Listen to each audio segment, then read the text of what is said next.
Para nosotros como INDES es sumamente importante mencionarles que hay 3 objetivos claros en esta administración. La primera es dignificar a nuestros atletas, la segunda es reforzar la estructura deportiva de nuestro país y la tercera es descentralizar el deporte. Y vemos lo que hoy está atrás mío, nos damos cuenta de que este objetivo va marchando y que realmente estamos construyendo ese camino. Pero lo mejor de todo es que esto no es toda la unidad que vamos a adquirir para reforzar la estructura del Instituto Nacional de los Deportes y por supuesto la estructura del deporte nacional. Esto es parte, es de la primera parte de esa flota.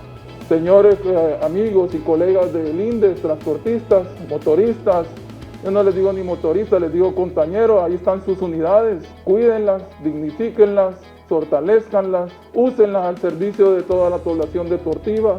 Atletas, súbanse a la unidad, es de ustedes, disfrútenla, pero sobre todo, cuídenla y hagan que los demás las cuiden. Porque al final, quiero que ustedes se sientan que esas unidades son de ustedes, porque sin duda alguna es un sacrificio enorme que hace el país, insisto, porque se quiere de ustedes lo mejor y porque el deporte es prioridad en este gobierno.